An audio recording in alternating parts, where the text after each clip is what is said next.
Jama'a assalamu alaikum, barkanmu da sake saduwa a cikin sabon shirinmu na daga marubutanmu, inda muke karanto muku littafin marubuciya Gimbiya Bilkisu.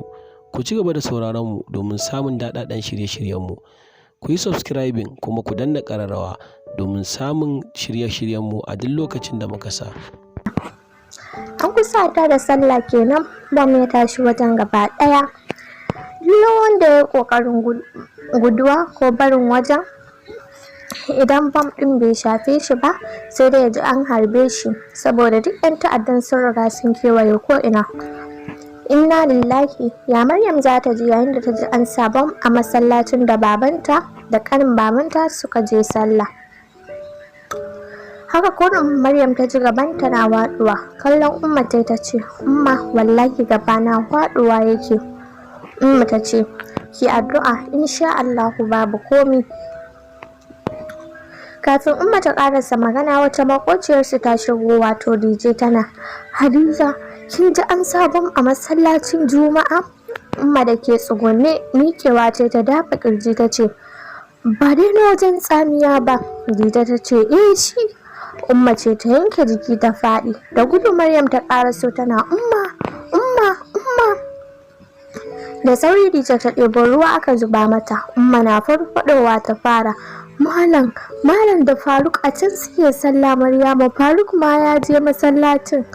Jiri ne ya kwashe Maryam, sai ta dafa kanta tana hawaye ta ce, Umma insha Allah ba abin da zai same su, kin ji, ki kwantar da hankalinki, insha Allah baba da Faruk ba abin da zai same su, suna lafiya insha Allah, bam in bai shafe su ba.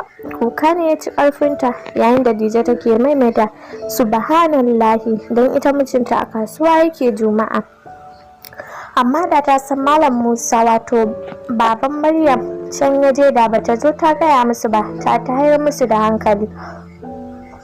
Maryam ce ta ce, bala na je Umma na duba. Dija ta ce, ke ina sa ki bayan har yanzu ko 'yan sanda ba su je ba, sai waya ake musu har yanzu 'yan ta'addan suna wajen. Maryam ta ce, wallahi hankalina ba zai kwanta ba in ban ga baba da Faruk ba. Yusra ma kuka take, ganin mamanta na kuka ba tare da ta san me yake faruwa ba. Maryam da sauri ta sa hijabinta ta fije. DJ ta so ta rike ta, amma ina, ita ko Umma ta ma daina gane komai sai kuka take. Maryam da gudu ta fita ta wajen masallacin Juma'a. Mutane na kusa da wajen suna barin wajen, wanda bam din bai shafe su ba gudu suke yi, yayin da Maryam ke ta kutsawa. Mutane suna guduwa amma ita tana shiga. Lokacin 'yan ta'addan sun bar wajen. Abin takaici, sai da suka bar wajen sai ga 'yan sanda mota. Maryam kuwa kawai rushewa ta da kuka, ganin mutane a kwance ba a gane kowa, wani kai a cire, wani hanjinsa a waje. Sai da 'yan sanda suka zo sannan suka ja layi da banar su suka kewaye wajen. Da ƙyar aka rarrashi Maryam ta bar wajen, ta koma gefe tana ta kuka.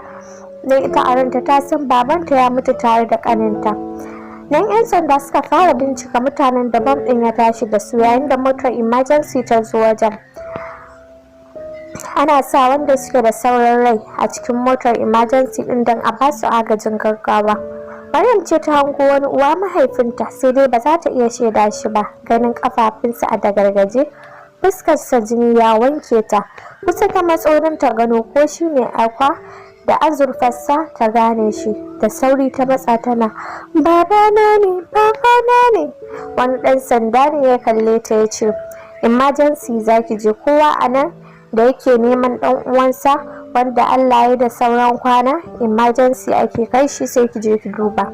Da gudu ta juya za ta tafi gida domin ta sanarwa da ummanta. Tana haki ta karasa gida tana, Umma taho mu tafi emergency, na ga baba an kai shi can. Umma da take ta sharɓar kuka ta ce, fatan dai bai mutu ba, ina Faruk? Maryam hawaye ne suka zubo mata ta ce, Umma ki tashi dai mu je. Maryam ɗauko Umma hijab ta jira mata, ta taimaka mata ta tashi. Dan a daidaita Maryam ta taro, don Umma kafafunta ba sa ɗaukar ta. A daidaita har ƙofar gida ya zo. Sai da suka hau a daidaitan, sannan Maryam ta fara kiran lambar yaya Kabiru. Shiru bai ɗaga ba, sai ta kira ta Anta Hauwa, ringin biyu ta ɗaga. basu wani gaisa ba. Maryam ta ce, Anta Hauwa, a masallacin da aka sa min har da su baba. Anta Hauwa ta ce, wani baban? Cikin fargaba Maryam ta ce, baba dai na gida. Anta Hauwa rigis ta zauna tana inna lillahi wa inna ilaihi raji'un. Maryam ta ce, har da Faruk fa? Anta Hauwa ta ce, yanzu kuna ina? Ta ce, muna hanyar emergency. Anta Hauwa ta ce, to gani nan za mu taho, bara na gaya wa yaya Kabiru da sauran 'yan gidan. Ina Anta Hadizan? Maryam ta ce, wallahi kin gani ni tsoro ma nake kar ita ma a kwantar da ita, gaba ɗaya hankalinta a tashi yake. Anta ta ce, ga mu nan zuwa.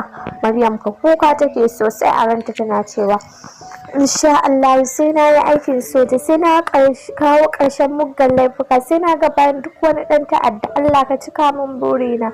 Hawaye ne suka gangaro mata. Umma kuwa inna lillahi kawai take maimaita. Dare emergency suka sauka. Inna lillahi abun ba kyan gani, amma haka suke wucewa suna duba baba da can Umma ta hango shi akan gado.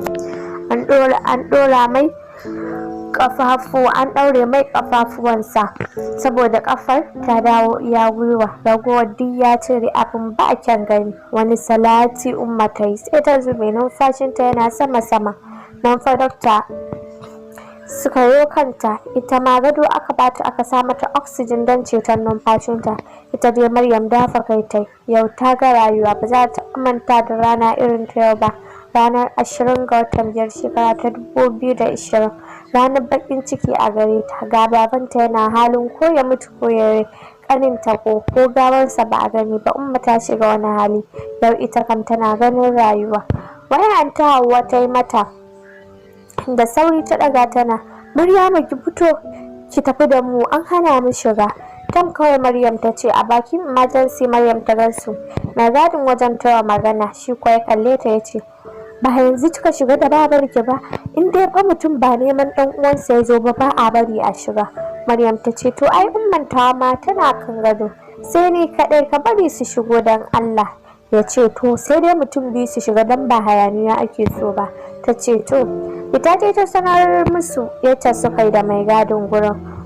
Baffa wato mahaifin Umma ne ya ce, to bara mu shiga ni da Hawwa'u tun da Kabirun bai karaso ba.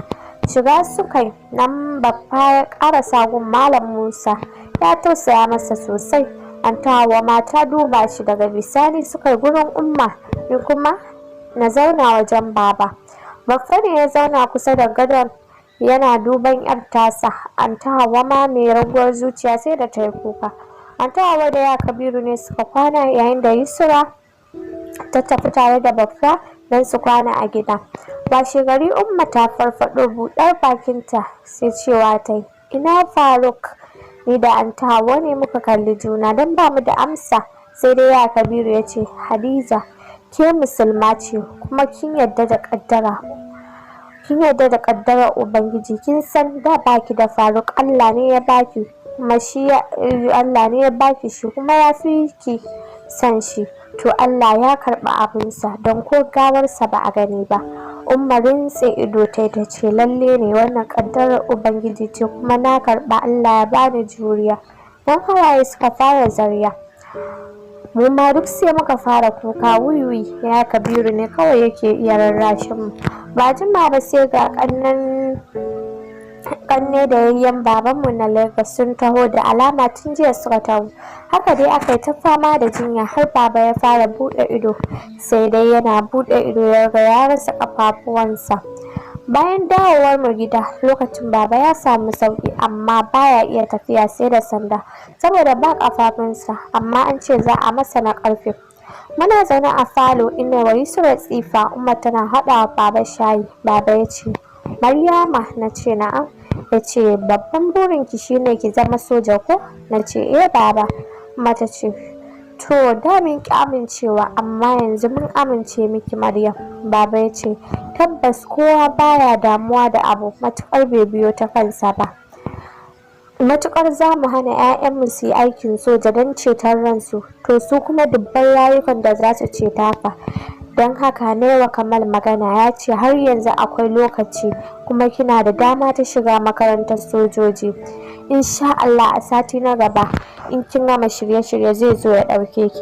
Maryam dan murna kasa cewa ta yi komi a hankali ta ce, Baba, Allah ya saka muku da alkhairi, Allah ya sa na faranta muku kamar yadda kuka faranta min.